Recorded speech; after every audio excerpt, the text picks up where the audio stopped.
In 2009, Tiger Woods was the most dominant athlete on the planet.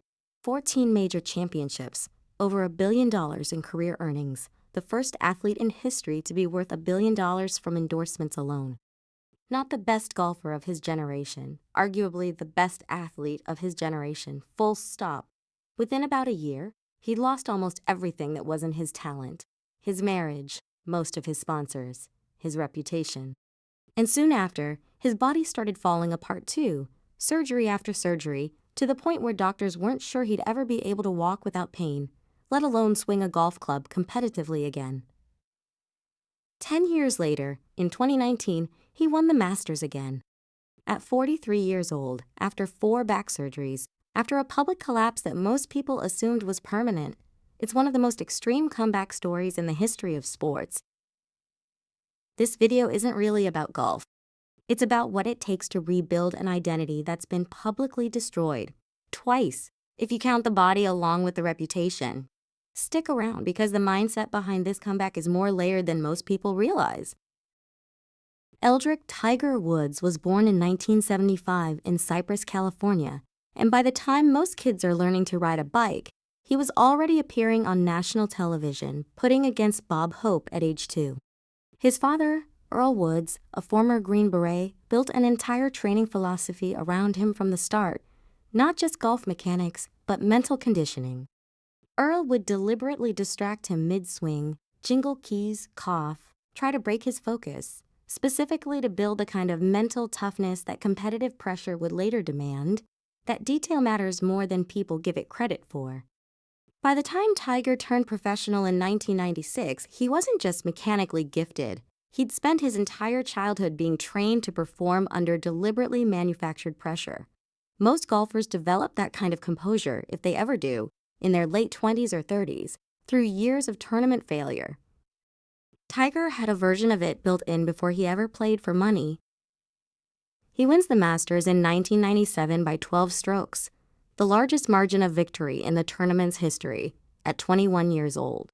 Over the next decade, he doesn't just win, he redefines what dominance in golf looks like. The Tiger Slam, holding all 4 major championships simultaneously across 2000 and 2001, 14 majors total by 2008.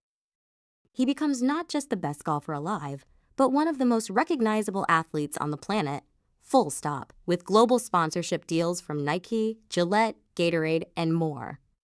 Here's the mindset takeaway from this phase. Tiger's rise wasn't about raw talent alone. It was about an almost obsessive relationship with control. Control over his swing, his schedule, his image, his mental state under pressure. Every part of his life, publicly at least, looked engineered for one outcome, winning. And for over a decade, that engineering worked better than anyone else's in the sport's history. But total control over an external image is a dangerous thing to build an identity around, because it only takes one crack in that image to bring the entire structure down. And in November 2009, that crack appeared. Fast. On November 27, 2009, Tiger Woods crashes his car outside his own home late at night, under circumstances that are immediately strange and inconsistent. Within days, the story explodes into one of the biggest tabloid scandals in sports history.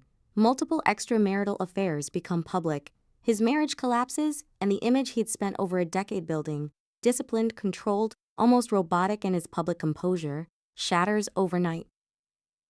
This isn't a minor PR problem that blows over in a news cycle.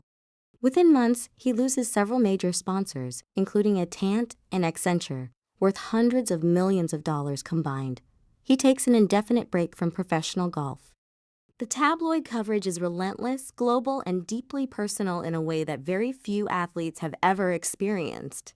Think about what that actually does to someone whose entire public identity was built on the idea of total control.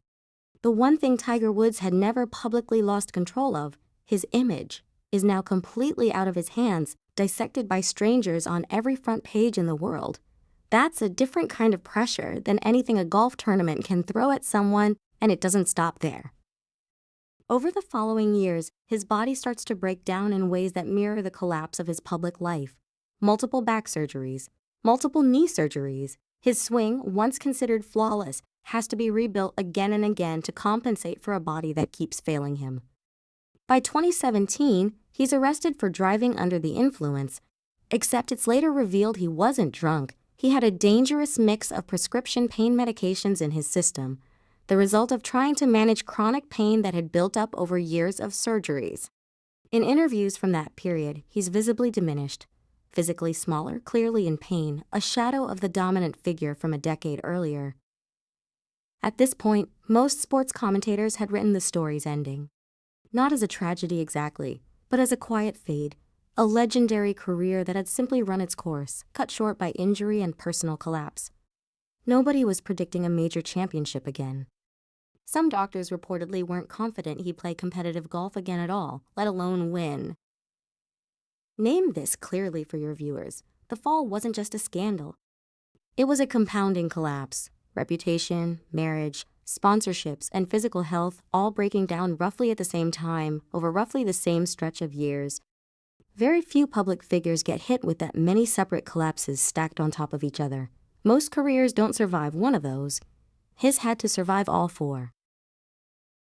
What makes Tiger's story different from a lot of comeback narratives is that there's no single dramatic turning point, no one moment where everything flips. It's a slow, grinding rebuild that takes years, much of it happening completely outside public view.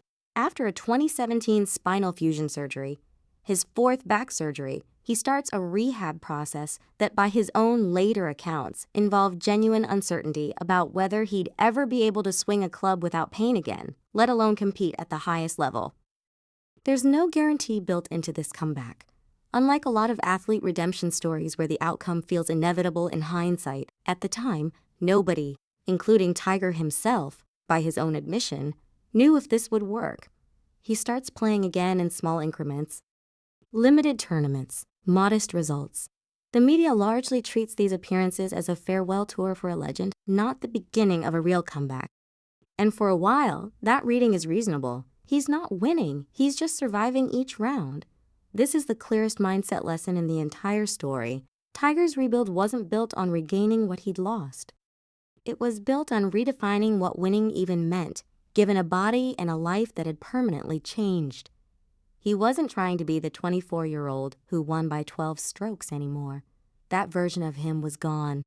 He had to build a new relationship with the sport around a body that would never fully cooperate again. That distinction matters more than people usually give it credit for when they tell comeback stories. A lot of comebacks fail because the person is trying to recreate exactly what they had before. Tiger's comeback worked, in part, because at some point he stopped trying to be who he was in 1997 and started competing as who he actually was in 2018. Diminished physically, but with an experience and mental resilience that a younger version of himself simply didn't have yet. In April 2019, at the Masters, the same tournament where he'd announced himself to the world 22 years earlier, Tiger Woods wins his 15th major championship. He's 43 years old, playing on a fused spine, 11 years since his previous major win, which at the time was the longest gap between major wins in golf history. The reaction isn't just about golf. Fellow athletes across every sport, celebrities, even former President Obama publicly react to the win because it lands as something bigger than a sports result. It reads as proof that a public collapse doesn't have to be the end of the story, even when every signal points that way for years. It's worth being honest about what comes after, too, because this isn't a story that just resolves neatly and stays resolved. In February 2021, Tiger is involved in a serious single-car accident that nearly costs him his leg. Doctors reportedly consider amputation before deciding to try to save it. He spends much of the following years in and out of competitive golf, dealing with ongoing physical limitations that make it unlikely he'll ever compete at a full schedule again. Here's the pattern I want you to lock onto for the close of this video.